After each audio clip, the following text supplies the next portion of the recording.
एक आदमी ने एक बहुत ही खूबसूरत लड़की से शादी की। शादी के बाद दोनों की जिंदगी बहुत प्यार से गुजर रही थी।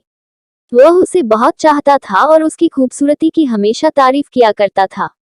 लेकिन कुछ महीनों के बाद लड़की चर्मरोग स्किन डिजीज से ग्रसित हो गई और धीरे धीरे उसकी खूबसूरती जाने लगी।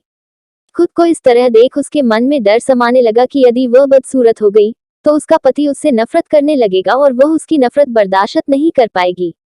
इस बीच एक दिन पति को किसी काम से शहर से बाहर जाना पड़ा। काम खत्म कर जब वह घर वापस लौट रहा था, उसका एक्सीडेंट हो गया। एक्सीडेंट में उसने अपनी दोनों आंखें खो दी, लेकिन इसके बावजूद भी उन दोनों की जिंदगी सामान्य तरीके से आगे बढ़ती रही। समय गुजरता रहा और अपने चर्मरोग के कारण लड़की ने अपनी खूबसूरती पूरी तरह गंवा दी। इसलिए इसका उनके खुशहाल विवाहित जीवन पर कोई प्रभाव नहीं पड़ा। वह उसे उसी तरह प्यार करता रहा। एक दिन उस लड़की की मौत हो गई। पति अब अकेला हो गया था। वह बहुत दुखी था। वह उस शहर को छोड़कर जाना चाहता था। उसने अंतिम संस्कार की सारी क्रियाविधि पूर्ण की और शहर छोड़कर जाने लगा।